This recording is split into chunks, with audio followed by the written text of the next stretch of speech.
화면에 보시는 바와 같이 렌즈 두 개만 우리가 산다고 칠 때 어느 렌즈가 우리한테 유리하며 어떻게 결과가 달라질까? 그리고 이 매크로 렌즈가 접사 사진만 촬영할 수 있을까? 그게 이제 여러분들이 이제 궁금해하시는 점이 바로 그건데, 과연 매크로 렌즈가 접사 사진만 촬영할 수 있는가, 아니면 딴 것을 어떻게 찍을 수가 있는가? 보통 우리가 마이크로 렌즈라 하면 거기다가 이제 접사 사진을 찍는다 이렇게 생각하죠. 꽃이나 아니면 뭐 동전이나 여러분들이 찍고자 하는 뭐 크로바 사진이라든가 이런 모든 걸 찍을 때는 우리가 이러한 매크로 렌즈를 가지고 이제 찍는데, 매크로 렌즈는 EF 100mm짜리가 최고다 우리가 이렇게 얘기를 해요. 그 와중에 이제 매크로 렌즈가 탑재된 35mm와 60mm 이렇게 나눠져 있는데, 거기다가 일반적으로 우리가 많이 쓰는 게 100mm짜리를 제일 많이 쓴다. 자, 그러면 렌즈 두 개만 산다고 치면 어떻게 되는지, 또 뭐 어느 거에 좋은지.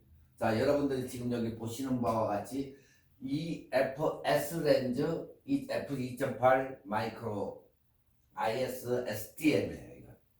그리고 60mm짜리는 2.8인데 USM이에요. 그리고 100mm짜리는 2.8 IS USM. 무게는 뭐 여러분들이 보시다시피 무게는 크기에 따라서 달라지니까 항상 그건 염두에 두시면 돼요. 자, 일단 캐논 EF 100mm짜리를 보면은 이게 매크로 IS USM 렌즈인데, 지금 여러분들 보시다시피 이렇게 사진을 확대 촬영을 할 때에 이제 우리가 매크로 렌즈를 사가지고 이제 많이 사용을 하는데, 캐논 100mm짜리를 사실 때에는 보통 900불 정도. 지금 이게 현재 베스트바이에서 나와 있던 가격인데, 팬데믹 이후로 해가지고 이 가격이 올랐을 수도 있다. 네. 가격은 떨어지지가 않기 때문에.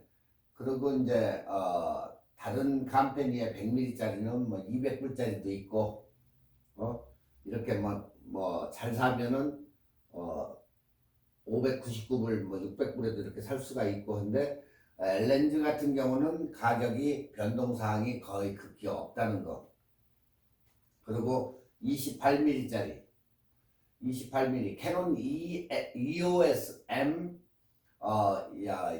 전용이 매크로 렌즈를 발표를 했는데, 인사이드에 여기에 LED 라이트이 내장이 돼 있다. 예. 그게 특징으로 해서 새로 캐논에서 발표를 한 시리즈예요, 이게.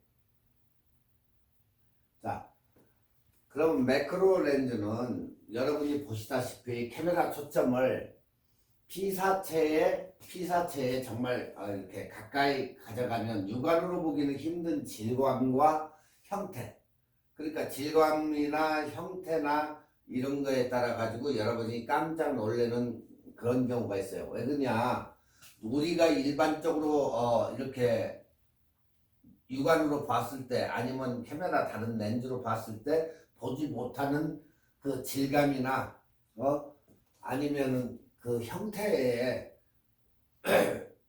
이렇게 뭐 갈라졌다거나 이런 그 눈으로 볼 수 없는 그런 부분을 볼 수 있기 때문에 깜짝 놀라시는 분들도 있어요. 왜 그냥 확대가 돼서 보이니까. 그래서 접사 촬영은 보통 우리가 눈으로 봐가지고 촬영할 수 없는, 그러니까 우리 일반 사람이 직접적으로 보는 것과 아니면 확대해서 보는 것과의 그런 디테일함이 강조가 돼가지고 새로운 세상을 우리가 엿볼 수가 있다, 이렇게 얘기를 해요. 네.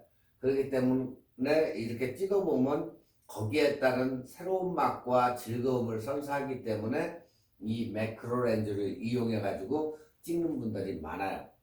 그러니까 무엇을 찍느냐 그것은 여러분들의 이제 취향이시고 일단은 여기에 접해 가지고 매크로 이 사진들을 잘 찍으면 거기에 심취돼 가지고 한동안 이렇게 찍는 분들이 많기 때문에 여러분들도 시간이 된다든가 여건이 되면은 매크로 렌즈를 구입해서 이렇게 한번 찍어보는 것도 굉장히 재밌어요. 자, 접사 촬영에서 제일 먼저 우리가 해야 할 일은 사진 촬영에 필요한 렌즈를 구하는 게 일상적으로 제일 먼저 할 일이에요. 그러니까 실제적으로 우리가 이제 확장 튜브나 접사용 필터를 사용해 가지고 이렇게 어떤 형태의 렌즈든 초점을 근접하게 할 수 있는 접사 그런 렌즈를 사용하는 게 훨씬 좋은 방법이다. 접사 렌즈는 피사체가 센서에 감지가 돼 가지고 피사체가 촬영되는 실제 크기로 이렇게 초점을 맞추는 게 제일 중요하다. 그래서 고품질의 접사 렌즈는 가격대가 100mm짜리 같은 것은 굉장히 가격대가 아까 봤듯이 거의 900불, 1000불대로 가기 때문에 조금 부담스러운 분들이 있을 거예요. 그러니까 어느 정도 뭐 60mm짜리라든가 이런 것을 사용해 가지고 찍을 수도 있기 때문에 굳이 100mm짜리를 고집을 안 해도 되지만 이왕에 사는 거 한 번 살 때 이렇게 투자를 하셔가지고 100mm짜리를 사가지고 찍으면 아마도 놀라운 그런 경험을 할 수가 있을 거예요. 단 이것은 단 초점 렌즈이기 때문에 여러분이 돌려가지고 줌아웃을 하는 게 아니고 직접적으로 여러분이 움직여가면서 찍을 수 있어야 된다는 게 단점이다. 네. 그리고 한번 찍으면 여러분이 투자한 만큼의 아깝지 않다는 것을 알 수가 있다. 자, 첫 번째 이제 보통 보면 이 렌즈를 사가지고 찍는 게 거의다가 여러분들이 꽃을 많이 찍을 거예요. 꽃을 이제 접사를 하게 되는데 여러분들이 이것을 가져가서 찍을 때 단순한 그냥 아이디어와 설정만으로는 만족스러운 그런 접사 촬영을 할 수가 없어요.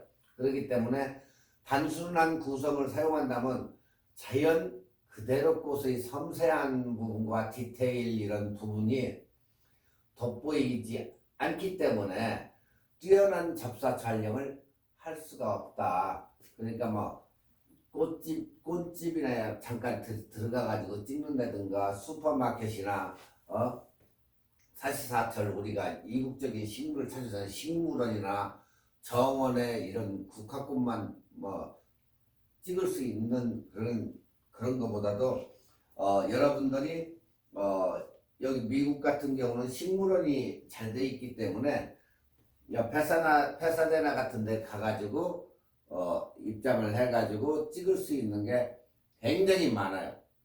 네, 그렇기 때문에 여러분들이 아주 멋있는 사진을 찍을 수 있는 그런 찬스가 굉장히 많다 이렇게 보시면 돼요.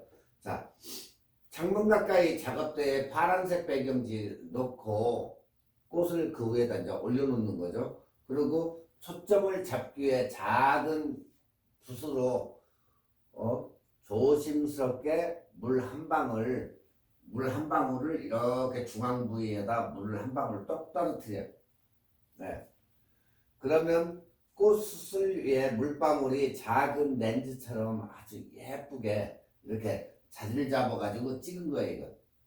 그러니까 파란색 배경지 때문에 이런 경우는 파란색의 배경지 때문에 노란색이 어때요? 노란색과 흰색이 극대화된다. 이렇게 보시면 돼요. 그러니까 여러분들이 무엇을 생각하냐면 우리가 보통 어디를 놀러 간다든가 하면 무슨 물체가 있으면 그 위에 올라가서 가끔 하늘을 배경으로 해서 찍을 때 어때요? 사람들이 굉장히 돋보이죠. 이런 식으로 해가지고 찍는 게 굉장히 예쁘게 찍어진다. 삼각대 카메라를 올려놓고 접사용 렌즈를 장착한 상태에서 수동으로 물방울에 초점을 맞춰가지고, 그러니까 F값은 5.6 정도 줘가지고 물방울에다가 초점을 맞춰가지고 찍으면 그 부분은 꽃 이파리 부분은 이렇게 자연스럽게 아웃포커싱이 되기 때문에 굉장히 멋있는 사진이 이런 식으로 작품 사진이 나온다. 그러니까 여러분들도 해보시면 돼요.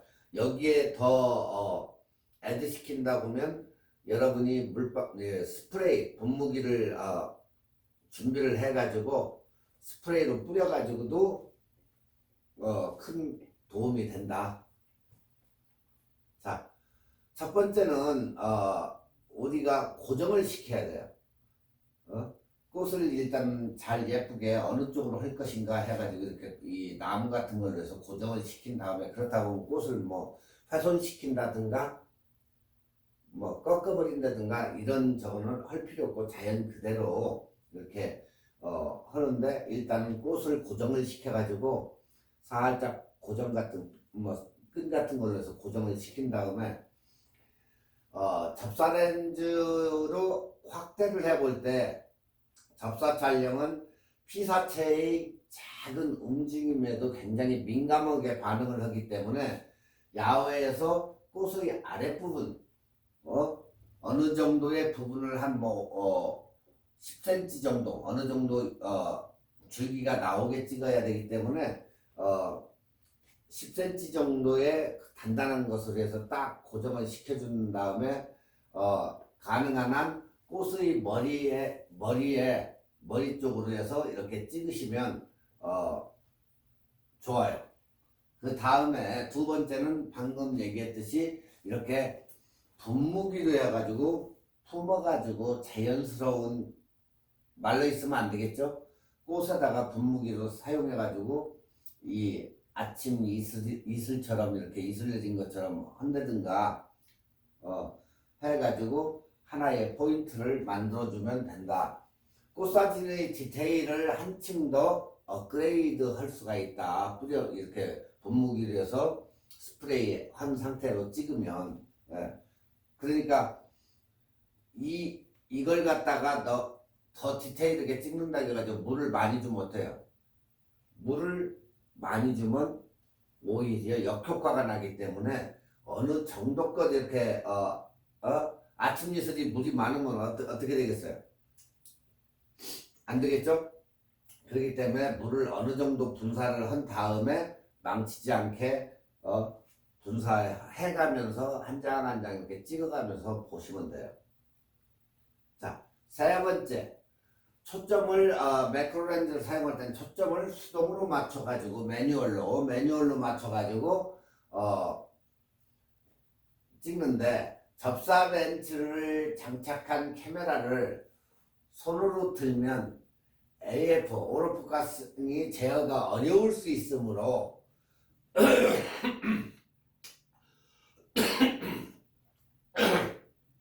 죄송합니다. 매뉴얼 포커스 모드로 바꾼 후 수동으로 초점을 맞춘다. 가장 좋은 초점을 맞추기 위해서는 카메라와 렌즈를 천천히 앞뒤로 조절을 해보면 이게 딱 어느 때인가가 좋은 그런 상태가 될 때, 그때의 선명한 사진을 원한다면 천천히 이렇게 조절을 하면서 여러 장을 찍은 후 거기에서 여러분들이 좋은 사진을 픽업을 하시면 돼요. 지금 이렇게 찍어가지고 꽃을 선인장을 찍으면 이런 식으로 해가지고 멋있는 디테일한 부분까지 우리가 이렇게 볼 수가 있다. 자, 다음에는 이제 종이 같은 것을 말아가지고 색지죠, 색지를 이렇게 말아가지고 디테일한 부분을 하면 사진을 찍었을 때 이렇게 보면은 이게 명암과 그 컬러풀한 게 굉장히 멋있게 이렇게 나오는 경우가 있어요. 이거 같은 경우는 A4 용지 레드헤드 같은 거 종이를 색지죠, 색지를 5장, 4장 뭐 이 정도로 해가지고 이런 식으로 말아가지고 찍으면 이렇게 디테일하게 컬러풀하게 하나의 작품 사진을 만들 수도 있다. 네. 저러한 경우는 찍는 것도 찍는 거지만은 이 찍었을 때 이렇게 멋있게 할 수 있는 게 곡선 배열을 우리가 이제 잘 잡아야 된다 이렇게 얘기를 하는데 이 잡기가 어려운 거지 찍는 게 어려운 게 아니에요. 그러니까 여러분들이 무엇을 어떻게 찍을 것인가 상상을 한번 해본 다음에 멋있게 이렇게 잘 해가지고 곡선 배열을 이렇게 해줘가지고 딱 한 다음에 찍어야 되는데 이게 그렇게 쉽지만 않다는 거예요. 그러니까 결국에 여러분들이 시간 투자를 해가지고 그렇다고 뭐 종이를 구겨가지고 하면 안 되겠죠. 구겨지지 않게 잘 이렇게 곡선 부분을 잘 활용을 해가지고 이렇게 하면 되고, 그렇지 않으면 여러분들이 그게 어려우면 빨래집게 같은 거 있죠. 빨래집게, 나무로 된 빨래집게 같은 게 이제 사진 전용도 있고 일반용도 있는데 일반용도 상관은 없어요. 그걸로 해가지고 집게를 물어가지고 곡선 배열을 한 다음에 찍으면 이렇게 멋있는 사진이 나온다. 네. 그 다음에 이제 프레임에 종이 모서리를 꽉 채운 후 F4 정도 조리개로 빗을 퍼지게 퍼지게 하고 종이 끝은 선명하게 맞춘다. 그리고 수동 초점을 이용하면 어느 부분이 선명하게 할지는 여러분이 설정을 할 수가 있어요. 그리고 이제 손전등으로 그림자를 갖다가 비춰가면서 뭐 라이팅이 있으신 분들은 뭐 상관이 없겠지만 없으면은 이런 식으로 지금 접어가지고 색상 위에다 놓고 프레쉬로 이렇게 LED 프레쉬로 이렇게 비춰가면서 하면 컨트라스트가 이렇게 강조가 될 부분 강조가 되고 아닌 부분은 좀 라이트하게 나오고 이런 식으로 해가지고 빛과 그림자를 강조를 할 수 있다. 그렇게 해가지고 이런 식으로 해서 사진을 이렇게 찍어요. 뭐가 있어야 되겠죠? 삼각대가 있어야 되겠죠? 당연히. 자, 접사 렌즈에 대한 DSLR의 초보자들이 이제 오해하는 부분과 진실된 부분이 있는데, DSLR의 렌즈는 보통 광각, 표준, 그리고 망원 이렇게 조합으로 이제 이루게 되는데, 서너 개의 렌즈를 보유하거나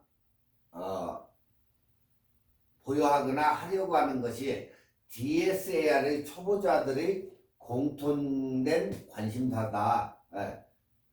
그래서 이런 일반적인 렌즈 조합으로 섬세한 피사체를 다 표현하지는 못한다. 그래서 우리가 이 매크로 렌즈, 즉 접사 렌즈를 갖다가 자꾸 원하게 되는 거예요. 그래서 이 매크로 렌즈는 꼭 한 개 정도는 가지고 찍어야 된다. 자, 접사 렌즈 어느 분들은 이 접사 렌즈로 찍는 게 아니고 일반 렌즈로 해서 가까이 뭐 가가지고 찍는데, 그렇게 찍을 때에는 디테일하고 섬세한 그 표현력은 없다는 거예요. 그래서 매크로 렌즈가 꼭 필요하다 그 얘기예요.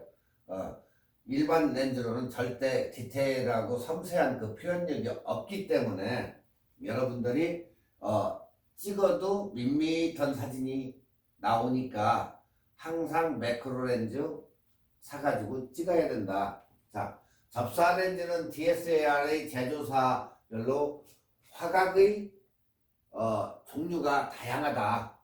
어떤 것은 캐논은 180mm, 100mm, 65mm, 그리고 50mm의 매크로 렌즈가 있는데, 이게 굉장히 근접하게 촬영을 하다 보니까 더 이상의 화각의 렌즈는 무의미하게 느껴져서 이렇게 한정돼 가지고 만들어 놨다. 그러니까 접사 광학 기능이 탑재된 렌즈로는 멀리 있는 피사체를 가까이 당겨서 촬영하는 망원 렌즈와는 구분되는 매크로 렌즈다. 예. 망원 렌즈는 우리가 이렇게 당겨가지고 하지만 이 매크로 렌즈는 그거하고는 거리가 멀다 그 얘기예요. 그런데 대부분 이제 DSLR 초보자들은 보통 어디에 익숙해요? 표준 렌즈에 익숙해요. 우리는 일반적으로 사진을 찍고 접사도 하는데 자기가 가가지고 당겨가지고 찍는데 거의다가 초보자들은 이걸 안 써봤기 때문에 거의다가 표준 렌즈에 익숙하다. 예. 또한 익숙한 유저들조차 이 매크로 렌즈의 활용도에 대하여 오해를 하게 된다. 예. 자, 매크로 렌즈는 결국 접사 사진만 촬영하는 것이기 때문에 활동도가 낮다 이렇게 생각을 하는데 절대 그렇지 않다. 예. 매크로 렌즈는 이 매크로 렌즈의 활용도는 풍경도 찍을 수 있고 또한 사물이나 인물 그런 사진에도 골고루 적용할 만큼 그 폭이 넓다는 얘기예요.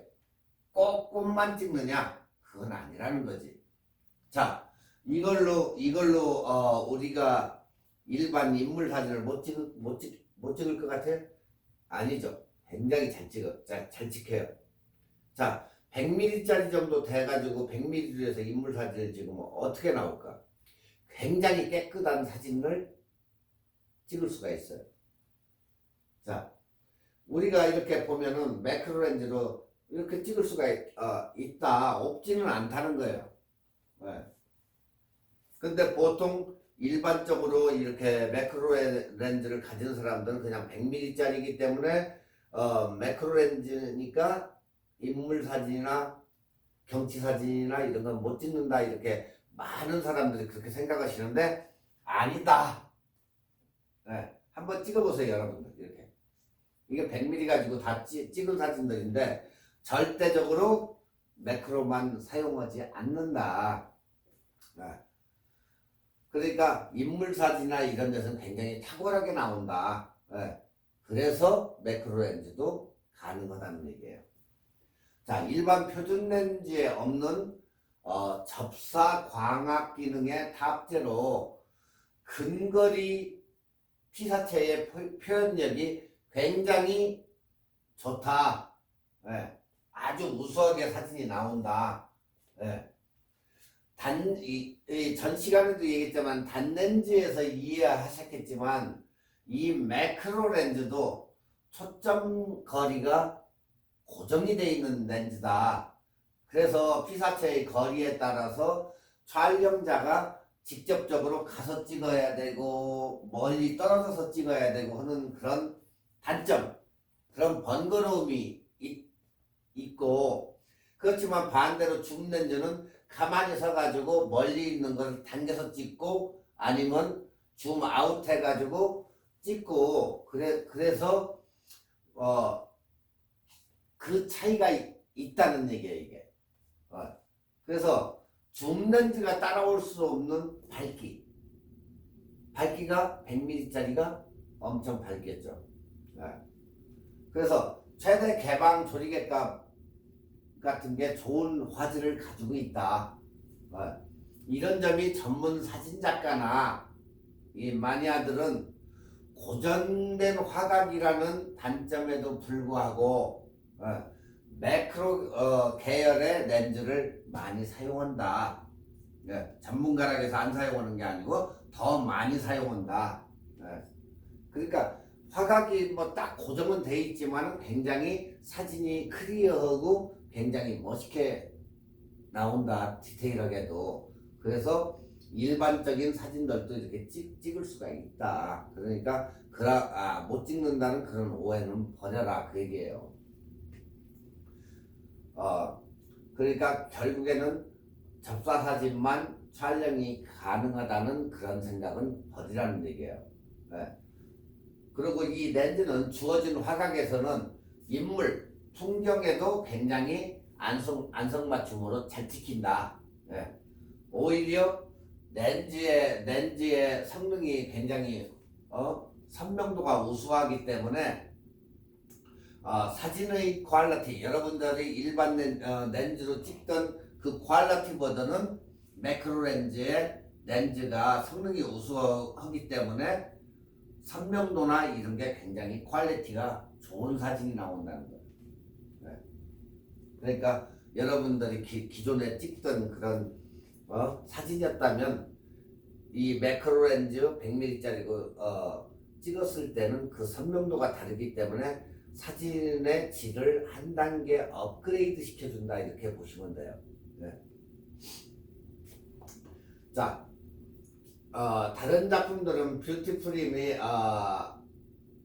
100mm f8 L렌즈 매크로 IS USM 이용해서 이렇게 풍경 사진을 이렇게 찍고 인물 사진 이렇게 찍은 걸 보면 얼굴을 살리면서 다른 불필요한 부분은 자연스럽게 아웃포커싱이 되어 표현력이 굉장히 좋아짐을 여러분이 직접적으로 찍어보면 느낄 수가 있다 그 얘기예요.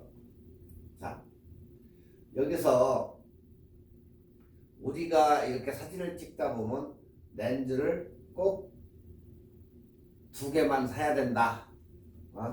자, 초보자는 어떤 렌즈를 사야 될까 여기서 고민이 많아요. 딱 너한테 2개만 사라 했을 때 가격 대비 성능 대비 가격인데 가격 대비 성능도 또 문제예요 이게. 일단 렌즈 스펙을 보는 법을 여기서 간단히 이제 설명을 해드릴게요. 18에 55mm 이것은 뭐라겠죠? 초점거리 18에서 55mm까지 초점이 잡힌다 그렇게 보시면 돼요. 초점거리. 자, 여기에서 이제 0에서 숫자가 낮을수록 어떻게 되죠? 관광렌즈가 되는 거죠. 관광렌즈. 위로 올라가면 올라갈수록 망원렌즈가 되죠. 그러니까 35mm, 24mm 이쪽은 관광렌즈로 들어가죠. 50mm 이 부분은 표준렌즈가 된다고 그랬죠. 그리고 위로 올라가면 갈수록 이제 망원렌즈가 되죠. 70에 200mm라든가 300mm, 500mm 위로 올라가면 이렇게 망원렌즈가 된다.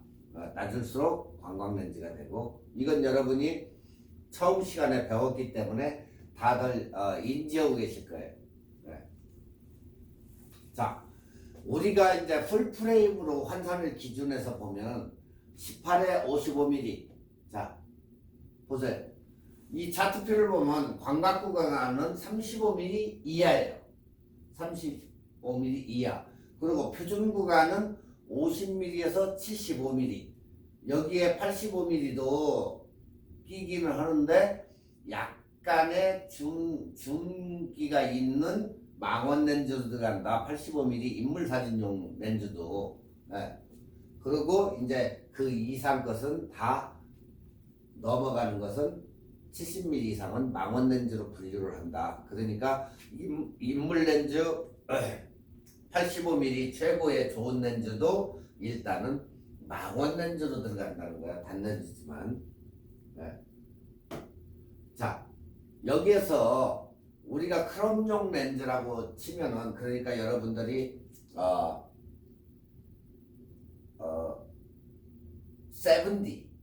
70D나 20D 뭐 그 아래쪽 60D 요런 것을 가진 분들이 보통 우리가 크롬 렌즈라고 얘기를 하고 5D 6D 이상 쪽으로 간 것은 풀프레임으로 해서 환산을 해요. 우리가 거기에 따른 것은 전 시간에도 배웠지만 캐논은 1.6 나이콘은 1.5를 크롭이 된다고 그랬죠. 그러니까 지금 이 풀 프레임이 이렇게 나오면 이 정도는 잘라 먹는다고 보시면 돼. 1.5, 1.5, 1.6. 거기에서 이렇게 캐논과 나이콘은 작게 먹기 때문에, 잘라 먹기 때문에 여러분이 크롭에다가 이렇게 35mm를 꼈을 때는 그게 50mm가 되는 거야. 35mm 끼면 캐논에다가. 네. 그것을 항상 염두에 두셔야 된다고 그랬어요. 네. 그래서 예를 들어서 이 캐논 번들 렌즈 같은 경우 우리가 풀 프레임으로 환산해서는 28에서 88mm 정도로 이렇게 얘기를 한다. 자, 예를 들어서 이 캐논 번들 렌즈의 경우는 풀 프레임으로 환산을 하면 28에 88mm 정도로 자, 여기에서 어때요? 광각기가 약간 들어가면서 표준 렌즈를 지내서 어디까지 왔어요? 망원까지 왔죠. 그러니까 18에 55mm. 18이면 굉장히 화각이 좋죠. 거기에서 55mm까지니까 약간 오버가 되죠. 그러니까 28에 88mm 이렇게 되는 거예요. 네.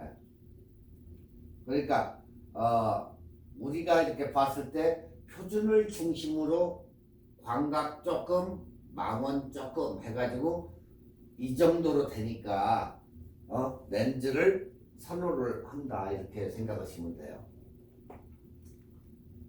자, 18에 55mm는 아주 좋은 렌즈인데 F 값이 4예요. 4에서 5.6까지. 네. 그러니까 최대 개방을 했을 때에 5.6까지가 조리개값이 된다는 얘기예요.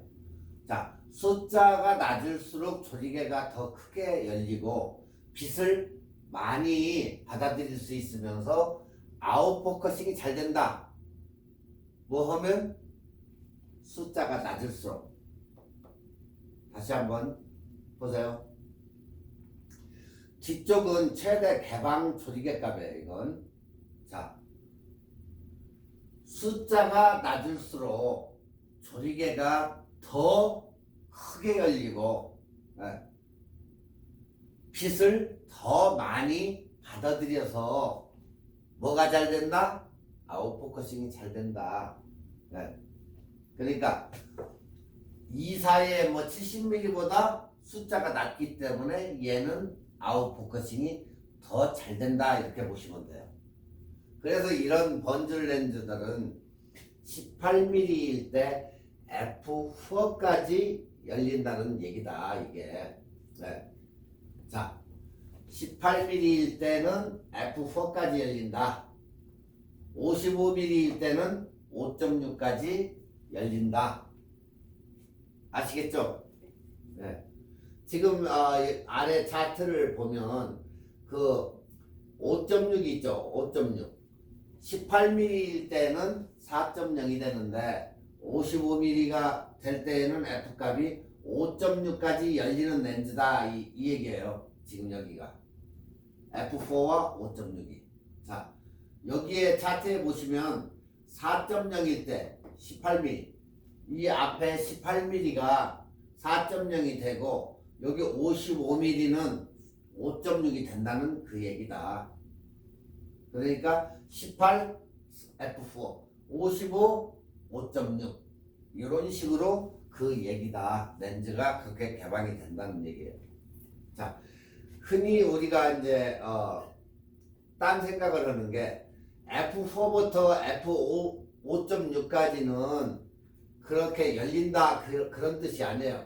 그럼 왜 최대 개방 조리개값만 적어놓고 최소 개방 조리개값은 안 적어놓느냐 그 이제 얘기를 해서 그러는데 그것은 중요치가 않기 때문에 그런 거지. 적지 않고 뭐 거기다가 쓰고 싶지 않아서 안 쓰는 게 아니고 별로 중요치가 않아서 최대만 이렇게 적어놓는 것이다. 이해되시죠?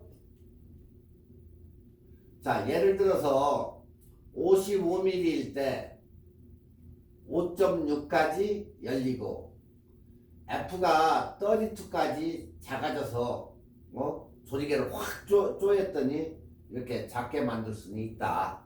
네. 하지만 보통 F8에서 16 정도가 화질이 제일 좋고, 그러니까 8에서 16 정도가 됐을 때 조리개를 확 조였을 때가 굉장히 화질이 좋은 구간이고, 다시 그것을 갖다가 넘어가서 16 이상이 되니까 화질이 다시 떨어지더라, 이 렌즈가. 그 얘기예요. 네. 그러니까 너무 여러분들이 사진을 찍을 때 선명한 사진을 얻으려면 조리개를 조이다 보니까 확 조여가지고 찍으면 어때요? 화질이 떨어지겠죠. 그러니까 어느 정도 끝까지 조이지 말고 어느 정도 조여가지고 F8에서 F16 사이 요런 정도로 해가지고 하면 화질이 제일 좋은 구간인데, 너무 많이 확 다 줄여가지고 여기까지 올라가면 화질이 떨어지더라. 네. 이거 항상 머릿속에 기억을 해놔야 돼요, 여러분들이. 그래야 나중에 완전히 쪼인다든가 아니면 뭐 당연히 풀어놓으면은 조리개를 갖다가 렌즈를 확 틀어놓으면 어때요? 거의 화질이 안 좋게 나오겠죠.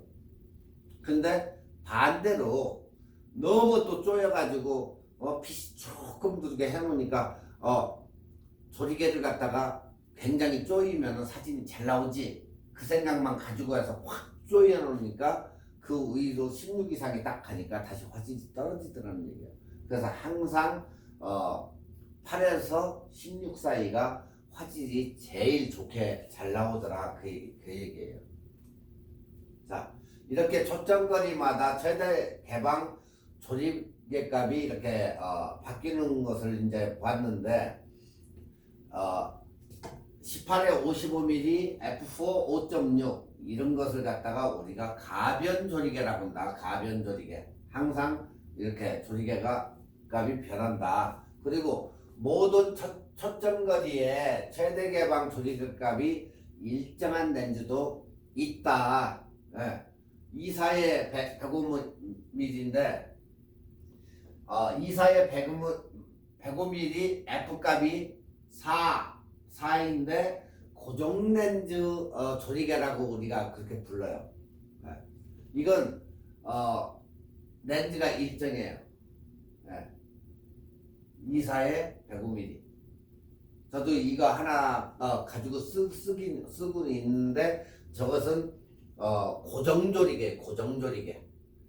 아까 것은 18에 55mm 같은 경우는 렌즈를 이렇게 움직여가지고 하면은 조리개 값이 바뀐다 해가지고 우리가 가변조리개라고 하는데, 안에 것은 24에 105mm 같은 경우는 조리개가 고정조리개라 해가지고 그렇게 변하고 이런 저희가 없어요. 그래서 24에 105mm가 가격이 18에 55mm보다 훨씬 비싸다. 왜? 고정조리개이기 때문에. 네. 자, 렌즈를 이제 골라봐야 되는데, 만약에 두 개가 아닌 한 개만 있어야 된다고 할 때, 아까는 두 개 했지만, 이제 한 개만 사라. 그럴 때 딱 정해져 있겠죠, 이제. 조리개가 밝은 표준 줌렌즈. 네. 자, 풀프레임에는 24에 70.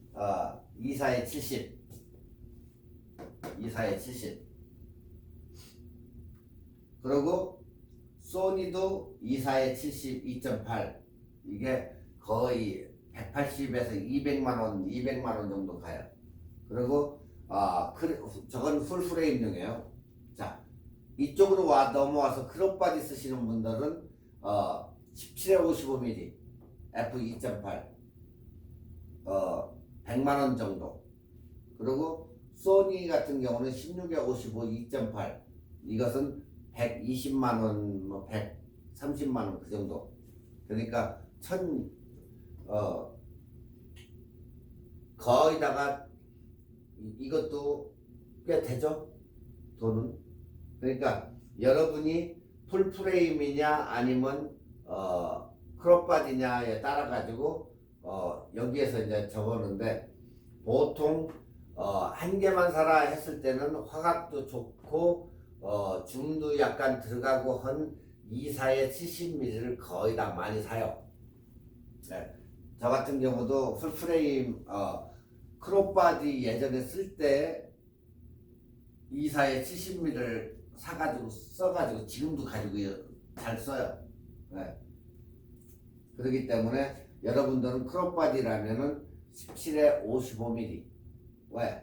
17에 55면 위로 올라가기 때문에 같은 거의 사이즈가 나오니까 크롭바디에는 17에 55mm가 여러분들한테는 맞다. 자, 가장 많이 쓰는 화각이지만 줌 범위가 그렇게 넓지 않고 조리개도 줌치고는 밝지만은 단렌즈에 비해서는 약간은 어둡다. 그리고 조금 애매한 그런 렌즈예요 이게 결국에는. 그래서 한국에서는 이것을 갖다가 우리가 이제 계륵 렌즈라고 이렇게 부르는데 이게 조금 애매모호해요 렌즈가. 그래서 이제 계륵이다 이렇게 얘기하는데 단점은 렌즈가 많아지면 애매한 면이 있어서 쓰지를 않아요. 근데 없을 때에는 2사에 70mm가 무지 좋다. 네. 근데 렌즈가 여러분이 이제 가지고 있는 게 많을 때에는 잘 안 쓴다. 네. 그래서 저 같은 경우도 예전에는 그렇게 해서 잘 썼었는데 최근에 와가지고는 렌즈가 이제 많다 보니까 거기서 뽑아가지고 쓰기 때문에 거의 안 써서 빌려줄까 이제 얘기는 하지만 사실은 자기 카메라 렌즈를 이렇게 뭐 그다지 빌려주고는 않지만 그래도 뭐 빌려주고 서로 왔다 갔다 하면서 쓰면 되죠. 잘 쓰면 되니까. 네. 그 대신 렌즈가 많으면 거의 잘 안 쓰게 된다. 네. 자, 그렇다면 렌즈를 딱 두 개만 이제 골라봐요. 캐논 2사에 105mm, 소니 EF 2사에 105mm, 캐논 18에 135mm, 소니 18에 105mm. 자, 대표적으로 우리가 얘기하는 풀프레임은 2사에 105mm 4.0 렌즈가 있고 크롭바디에는 18에 135mm가 있는데 거기에 18에 105mm 렌즈가 있다. 네. 자, 더 넓은 슈퍼 줌 렌즈라고 불리는 렌즈도 있는데 캐논 RF 시리즈 2사에 240mm f4. 네. 풀프레임에는 2사에 240mm나 28에 300mm 같은 렌즈. 네? 그리고 캐논 같은 경우는 EFS와 탐른의 18에 400mm. 네. 그러니까 크롭바디에는 18에 200, 뭐 18에 400 이렇게 슈퍼 줌 렌즈가 화질이 안 좋다 하는 그런 얘기가 있는데 그다지 나쁘진 않다. 네. 나쁜 면이 있으면 약간의 좋은 면도 있어요 이게. 그러니까 탐른 계열의 슈퍼 줌 렌즈 같은 경우에는 화질도 좋고 가격도 좋고 무게도 좋다. 네. 캐논 것처럼 이렇게 무겁지가 않으니까. 그러니까 여러분들이 조금 이렇게 걱정이 되고 경제적으로 문제가 된다고 하면 탐른 뭐 시그마도 있고 한데 탐른도 굉장히 좋다. 네. 꼭 여러분들이 캐논만 사가지고 쓸 이유는 없어요. 이렇게 탐른이나 시그마 계열에서도 이렇게 탐런이 뭡니까 하고 물어보는 사람이 있는데, 우리가 렌즈를 나이콘은 니콘 렌즈, 캐논도 원래는 나이콘 렌즈를 썼어요. 그러다가 자기네가 독자적으로 개발하면서 캐논 렌즈가 태어난 거고, 그 다음에 딴 회사가 탐런이라는 렌즈를 만드는 회사, 그리고 또 하나는 시그마, 그리고 뭐 중국 삼양도 있고 뭐 이제 뭐 여러 가지가 있는데, 탐런이 비교적 슈퍼 줌 렌즈는 잘 만든다. 그래서 18에 400mm 같은 거, 이런 것은 화질도 굉장히 좋고, 사진 질도 뭐 괜찮고, 가격도 좋고, 무게도 좋다. 18에 400mm 같은 경우가 보통 한국 돈으로 60만 원? 60만 원 정도니까 보통 600불이면 충분히 구입해가지고 쓰니까 여러분들도 한번 사가지고 써볼 만해요. 18에 400mm니까. 네. 자, 여러분이 만약에 광각죽을 원하신다면 16에 35mm, 그리고 24에 70mm, 그리고 24에 105mm.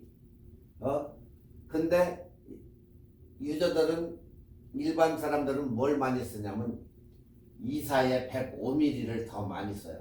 24에 105mm. 네.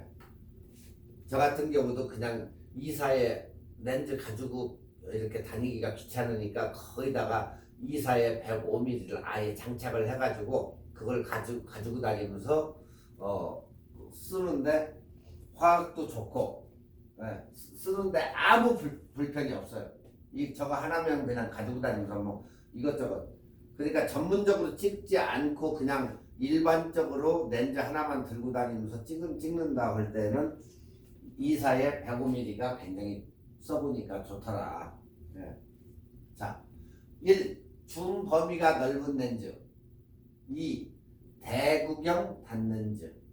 자, 줌 렌즈랑 단렌즈가 화각이 겹치는데 중복 투자가 아닐까 이렇게 생각하시는 분들도 있어요. 왜? 거의 이렇게 걸치니까. 그렇지만 그렇지가 않다. 같은 화각이라도 화질은 물론 아웃포커싱까지 표현의 방법이 완전하게 다르다.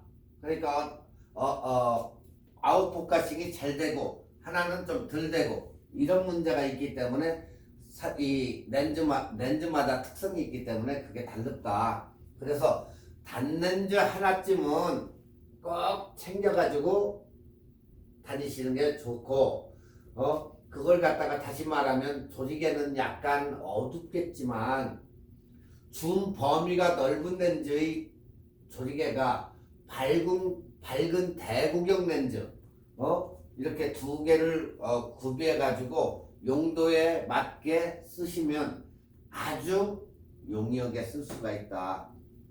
그래서 추천하는 단렌즈는, 자, 50mm와 85mm, 풀프레임 환산하면 50mm, 85mm. 이 렌즈들은 단렌즈로서 준 망원 화각, 어느 정도 화각이 날아가는 게 확실히 보이기 때문에 가성비도 아주 좋은 렌즈다. 그러니까 50mm나 85mm. 자, 여기에서도 50mm 쪽을 보면 F.8이죠. .4가 있고 .2가 있어. 근데 .2 이런 것은 엄청나게 L렌즈는 비싸요.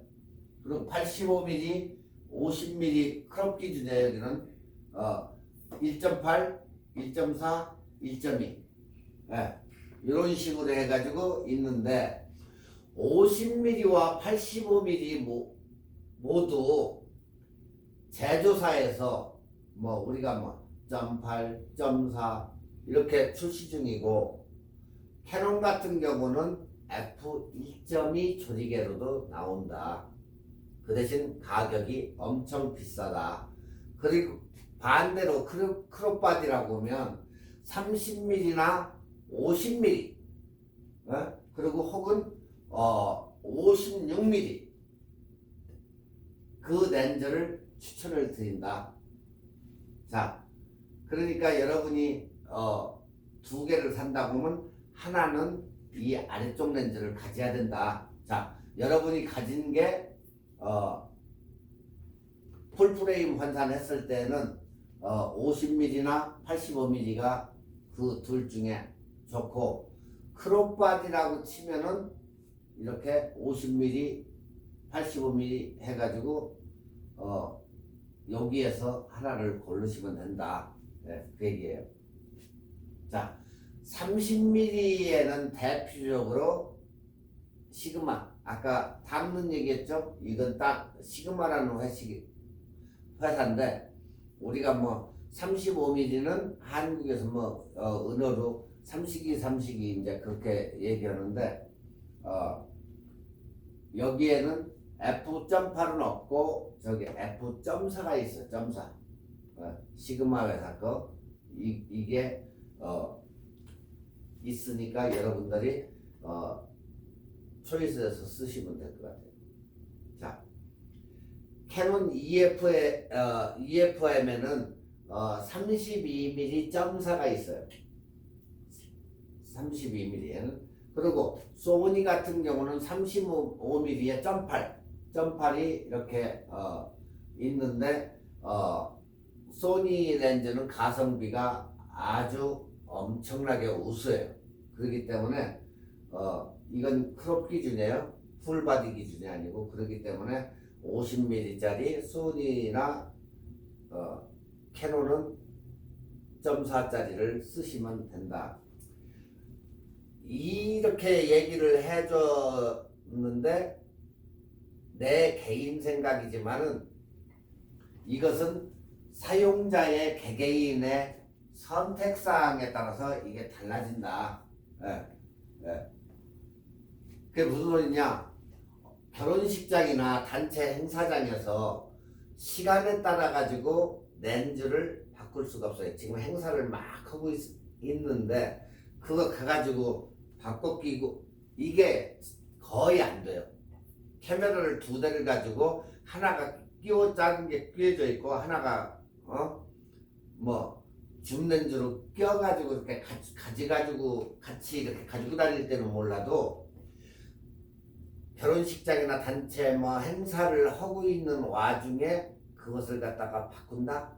거의 시간이 허락치가 않기 때문에 만에 하나 다양한 사진을 찍고자 할 때는 아까 얘기하는 계륵 렌즈, 그런 게 굉장히 유리하다. 이사의 105mm가. 그러니까 여러분들이 뭐 생각이 있으시겠지만 일반적으로는 이사의 105mm를 추천해 드리는 거예요. 그러면 그 하나 가지고 다 되기 때문에. 자, 사진을 찍으면서 그 퀄리티의 작품을 찍는다면 두 개 다 있어야 되겠죠.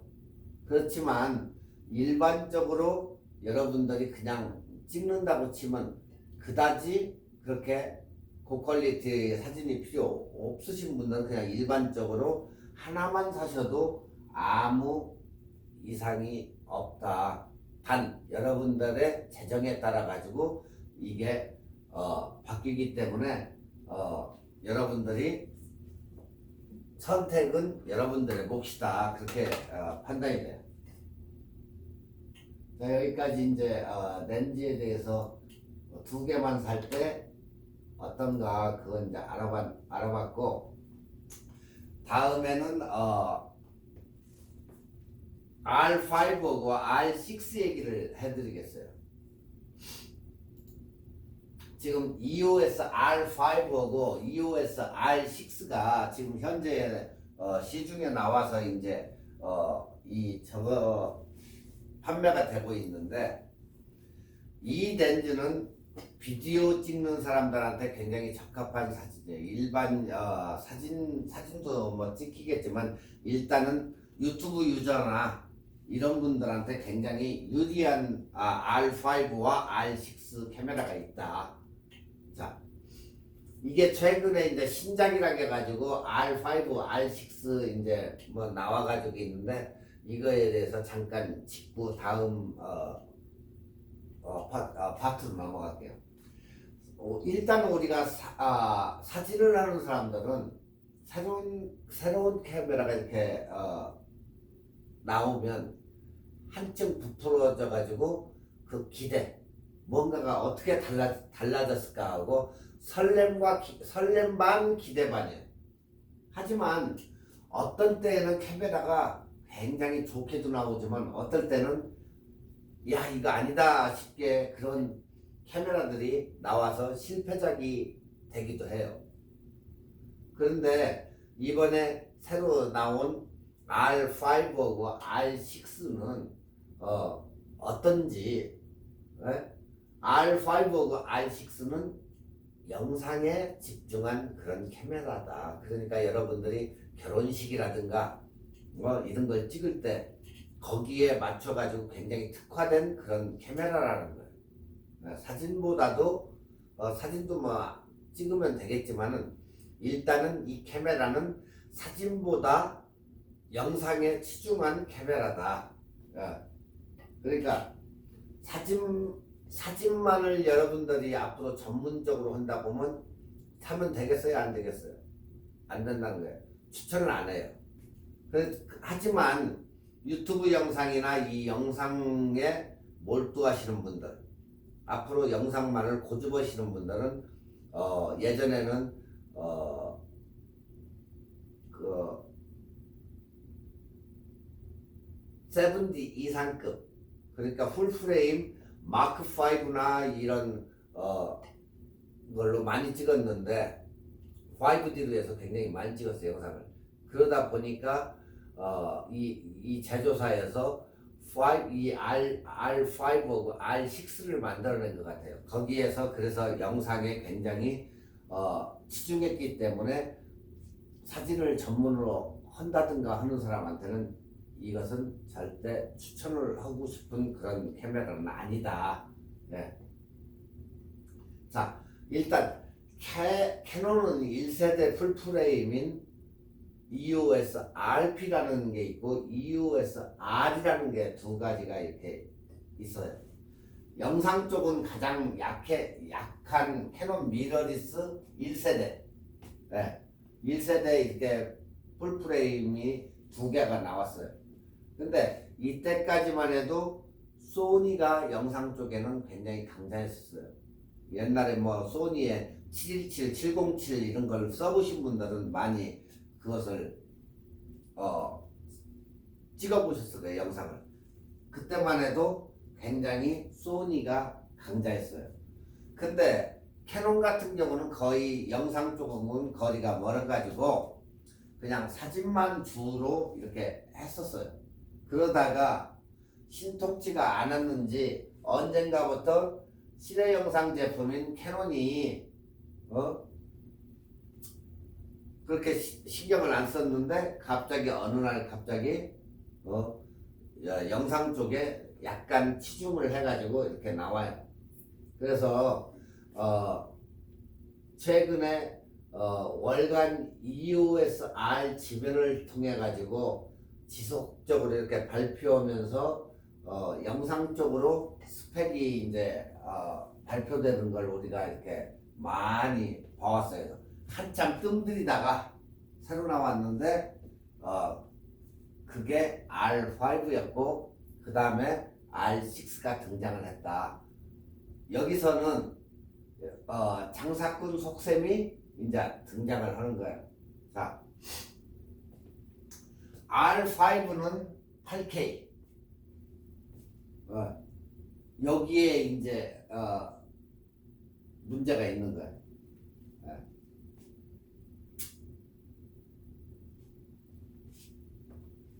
지금 이 영상이 이게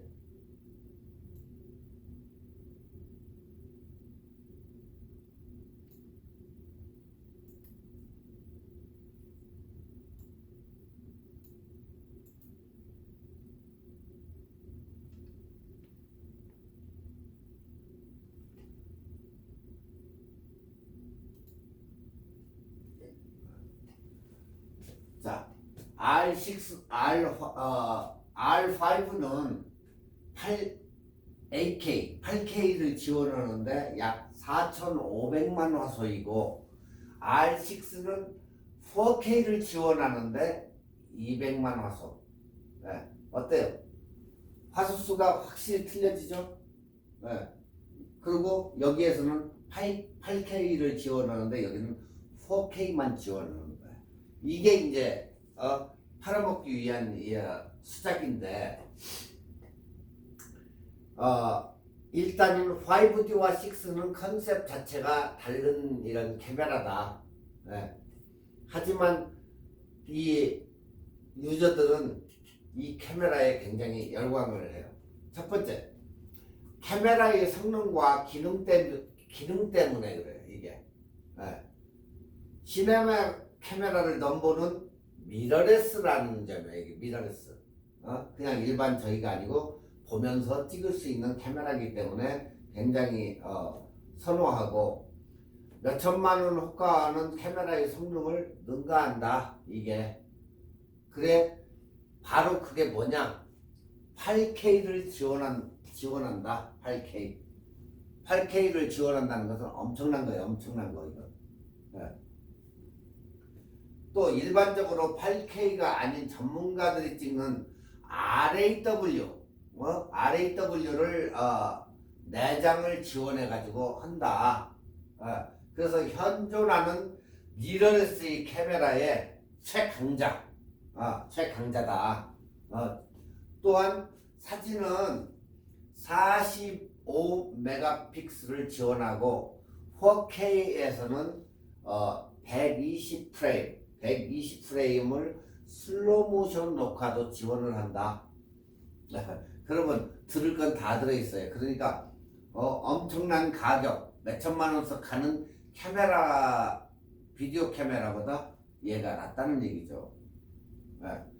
그리고 전자 셔터 최대 약 20프레임 AF, AE 추적 가능하고 기계식 셔터 및 전자식 선막 동조 셔터가 있고 최대 12프레임에서 AF, AE 추적이 가능하다. 그러니까 고속도 거기다가 고속 고화질이 이렇게 들어있고 사진은 45메가픽셀까지 지원되니 이러한 카메라가 어디가 있어 이게. 자, 여기에다가 세계 최초의 손떨림 방지 기술 IS 기능까지 업그레이드 시켰어요 얘는. 그러니까 요돌축 손떨림 방지 기술을 여기다 탑재해 놓은 거예요. 자, 그래가지고 탄생한 게 이제 R5. 그리고 이에 반해가지고 보급형으로 만들어 놓은 게 이제 R6.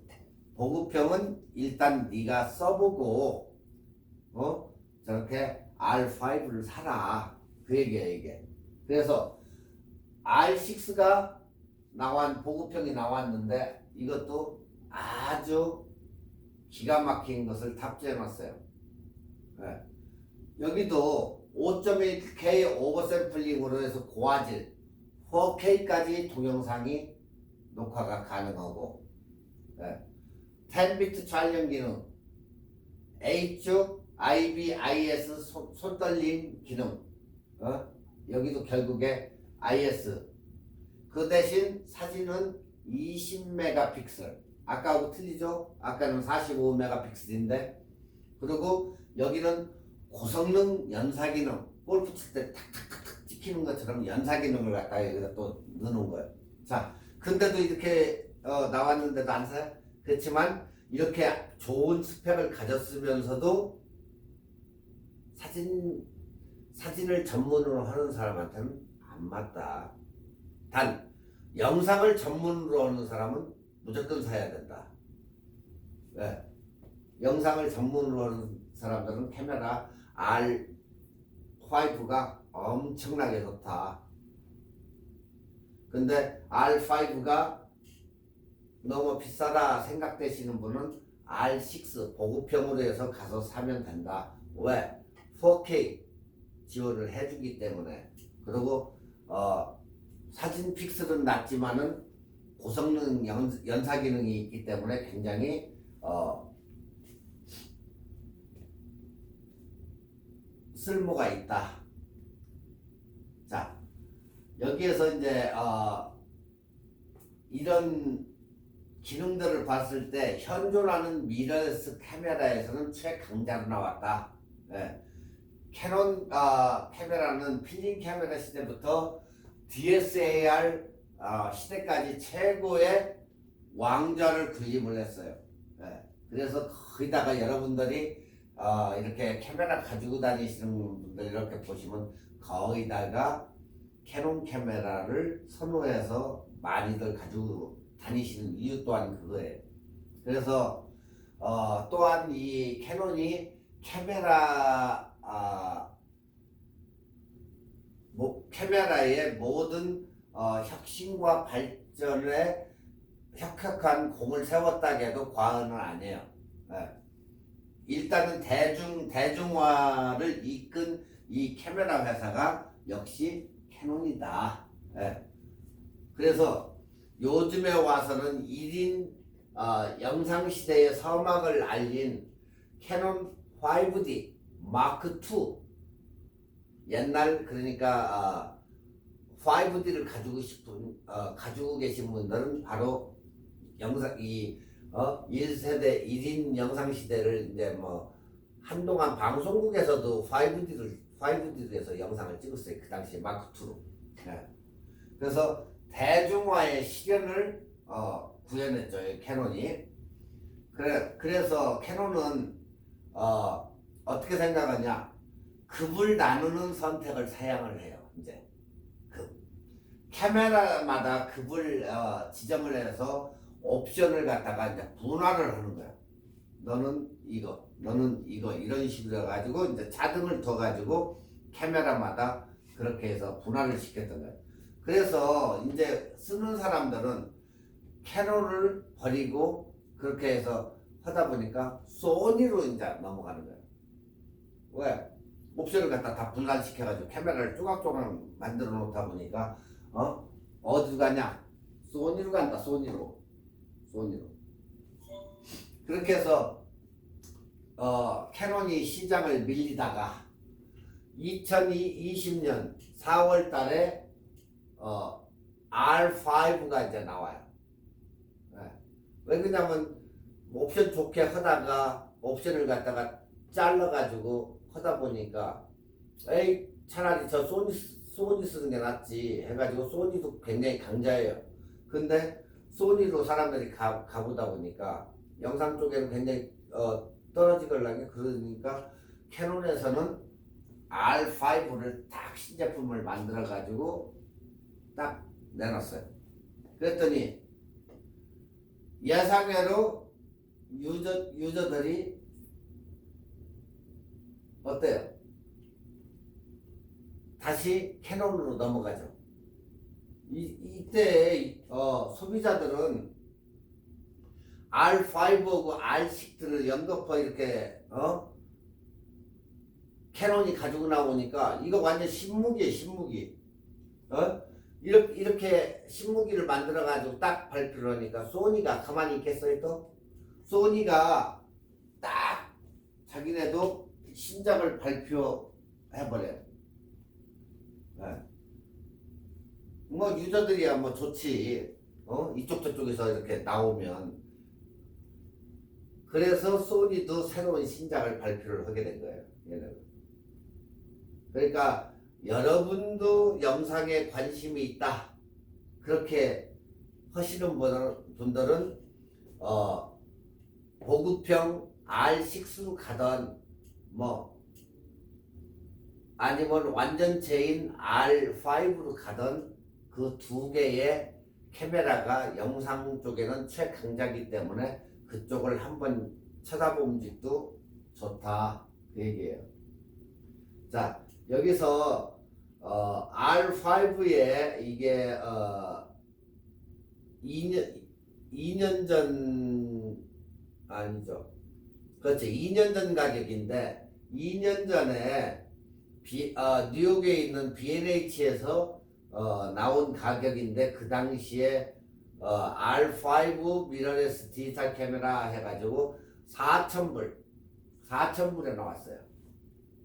가격이. 그리고 같이 뉴욕에 있는 아도라마 카메라에서는 거기도 가격이 똑같이 4,000불에 나왔어요. 그렇기 때문에 보시는 바와 같이 이렇게 보시면 단지 이 미러레스라는 거 그거 하나하고 사진 기본 틀 외형은 거의 5D하고 거의 스페어다. 거의 단지 이 미러레스라는 이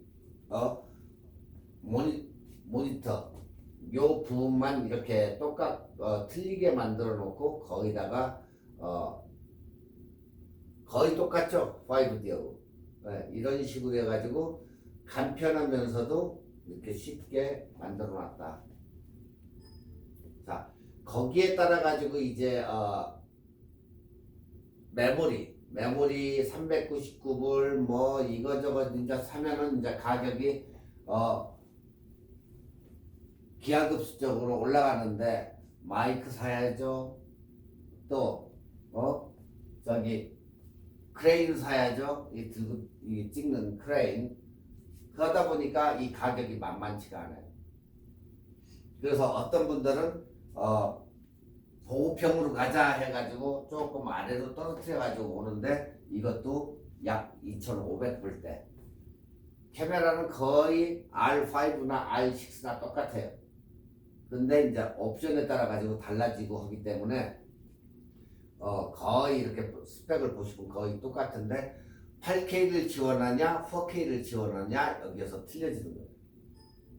자, 지금까지는 우리가 이제 R 시리즈 최근에 나왔는데 어떤가 해가지고 이제 알아봤는데 여러분들이 만약에 사진보다도 영상에 뭐 유튜브를 한다든가 이런 쪽에 관심이 있어가지고 고화질 이런 쪽에 영상을 찍는 분들, 우리 학생 여러분들도 영상을 많이 하시는 분들이 있는데 그 영상을 중점적으로 하겠다 하면 R5나 보급형 R6로 가시는 게 훨씬 좋고, 나머지는 사진을 그냥 일반적으로 하시겠다면 그냥 마크 5D 마크 3 정도가 제일 무난하게 아직까지는 이상이 없다. 그렇기 때문에 영상 하시는 분들만 이쪽으로 가시면 될 것 같아요. 영상에는 이것을 따라갈 데가 없어요.